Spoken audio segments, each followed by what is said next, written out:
दोस्तों, कर्मों का फल हर मनुष्य को भोगना पड़ता है। आइए इसे हम एक कहानी के माध्यम से समझते हैं। रोहित नाम का एक अनाथ बच्चा था।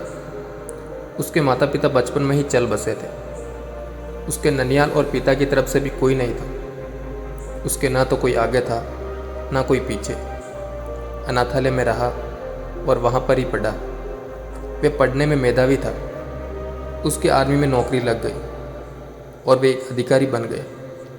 अब सेना के साथ ही रहता, कभी भी घर वापस नहीं आता, क्योंकि उसका कोई था ही नहीं। उसने शादी भी नहीं करी थी। उसे जितनी सैलरी मिलती थी वह सब बचा लेता था। आर्मी की कैंटीन में खाता, वहीं पर रहता, तो उसका खर्चा भी लगभग ना के बराबर था। तो हम कह सकते हैं कि उसने आज तक जितनी भी सैलरी पाई सब बचा लिया था। उसी कैंटीन में एक सूरजमल नाम का सेठ आता था, जो कैंटीन के सामान का छोटा सप्लायर था। बहुत दिन हो गए, दोनों एक दूसरे को जानते पहचानते थे। एक दिन सूरजमल ने कहा, रोहित, आपके पैसे बैंक में रखे हैं, मुझे व्यापार में लगाने दे दो, मैं तुम्हें अच्छा मुनाफा दूंगा।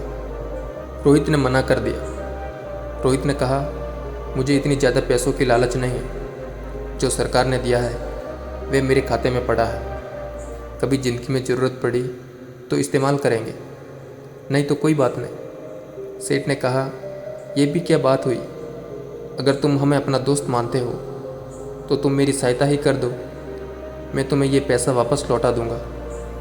कम से कम मेरा काम हो जाएगा। अभी इस पैसे की तुम्हें ज़रूरत भी नहीं है। रोहित ने कहा, बात तो सही कह रहे हो, पर आप पैसा वापस करोगे इसकी क्या गारंटी है? सेठ ने कहा, कसम खाकर कहता हूँ, धोखा नहीं दूंगा। रोहित ने कहा, सेठ जी, लोग तो पैसों के लिए क्या क्या कर देते हैं, पर कोई नहीं, मैं आपकी बात मान ही लेता हूँ। कम से कम आपका भला तो हो जाएगा। सेठ ने मुस्कुराते हुए धन्यवाद कहा और रोहित को गले लगा लिया। पैसा लेने के बाद सेठ जब भी आता, रोहित को बहुत बहुत धन्यवाद देता। सेठ का बिजनेस रोहित के पैसों से बढ़ रहा था। आमदनी दिन दुगनी रात चौगुनी हो रही थी। आमदनी बढ़ने के साथ अब सेठ की नीयत में बेईमानी आ चुकी थी। वह अब पैसा ना लौटाना पड़े उसका बहाना ढूंढता रहता। इसी बीच बॉर्डर पर पड़ोसी देश के साथ युद्ध शुरू हो गया और रोहित को भी जाना पड़ा। जहाँ युद्ध हो रहा था वो इलाका काफ़ी दुर्गम था। वहाँ पहुँचने का एकमात्र रास्ता घोड़े से पहुँचने का था। रोहित एक कुशल घुड़सवार था। उसे जो घोड़ी मिली थी वो बिगड़ेल थी। रोहित के पीठ पर बैठते ही वह सरपट दौड़ने लगी। रोहित उसे काबू में करने की जितनी कोशिश करता, वो अपनी गति तेज करती जाती।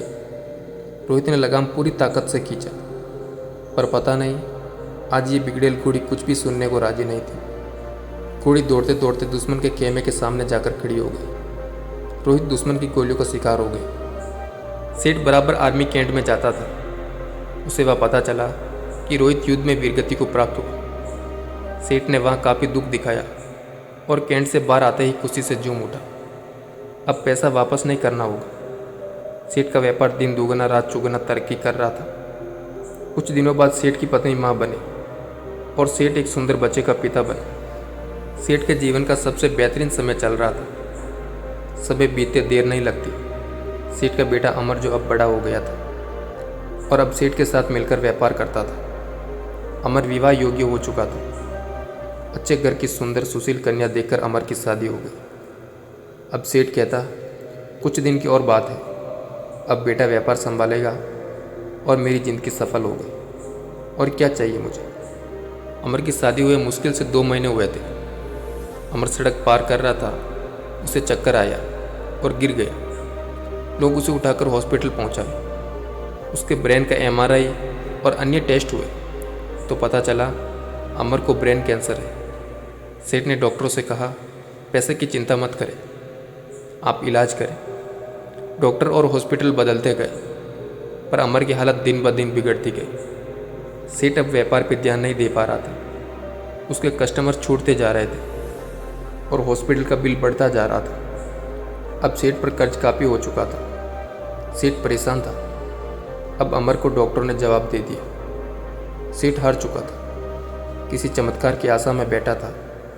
चमत्कार तो नहीं हुआ, पर अमर इस दुनिया में नहीं रहा। महीनों जिंदगी की जंग लड़ने के बाद अमर हार चुका था। सेठ के घर में हाहाकार मच गया। सेठ, सेठानी और अमर की पत्नी सब विलाप कर रहे थे। यहाँ तक कि घर के नौकरों का भी रो रो कर बुरा हाल था। एक साधु उधर से गुजर रहे थे। उन्होंने करुणा कंद्र सुना तो रुक गए। वहाँ जाकर उन्होंने कहा, रोने से कुछ नहीं होगा, जो होना था वो हो गया। सेठ गुस्से में बोला, मेरे साथ ही क्यों?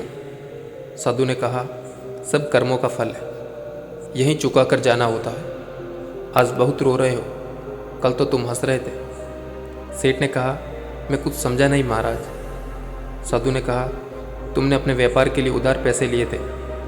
जब व्यापार चल पड़ा तो तुमने जिसके पैसे लिए थे उसे लौटा नहीं। सेठ ने कहा, वो मर गया था, किसे लौटा था? साधु ने कहा, झूठ नहीं बोलो, तुम भूल गए उसके मरने के समाचार पर तुम कितना खुश हुए थे। तुम उसके पैसों को अनाथालय या किसी ज़रूरतमंद को दे सकते थे, पर तुमने नहीं दिया। तुम्हारी नीयत में खोट थी। सेठ शर्मिंदा था। आज सेठ वहीं पर खड़ा था जहाँ पर आज से 20 साल पहले खड़ा था। आज ना तो पैसे थे, ना व्यापार और ना ही पुत्र, और ढेर सारा कर्ज था। साधु ने कहा, ये तुम्हारा पुत्र वही लड़का रोहित था। ये अपना हिसाब करने आया था। हिसाब कर लिया और चला गया। जितना उसने तुम्हें दिया था सूद सहित वापस ले लिया। तुमने उसकी शिक्षा, शादी, हॉस्पिटल सब पर खूब खर्च किया। जब वो गया तुम्हें भिखारी बना कर गया। सेठ ने सुबकते हुए कहा, मान लिया मेरी गलती थी। इस बेटे की क्या गलती थी? इसे तो सिर्फ 2 महीने पहले शादी हुई थी। साधु ने कहा, ये इसका कर्मों का फल था। ये पिछले जन्म में वो घोड़ी थी जिसके चलते रोहित की ज़िंदगी खत्म हुई। आज रोहित ने बदला ले लिया और इसकी ज़िंदगी को नरक बनाकर चला गया। जीवन में कुछ भी बिना कारण नहीं हो रहा है। हो सकता है बीज आपने बहुत पहले लगाया हो और आप भूल गए, वही बीज पेड़ बन जाता है, तब हमें पता चलता है। इसलिए आप कैसा बीज लगाते हो हमेशा याद रखो। प्रकृति हिसाब करती है, आप याद रखो ना रखो, प्रकृति हमेशा याद रखती है। सेठ निरुत्तर और हताश होकर घर की सीढ़ियों पर बैठ गया और अपने कर्मों को कोस रहा था। दोस्तों, हमेशा अपने कर्मों पर ध्यान दो। ऊपर वाले की लाठी में आवाज़ नहीं होती, पर असर पूरा करती है। Thank you for watching.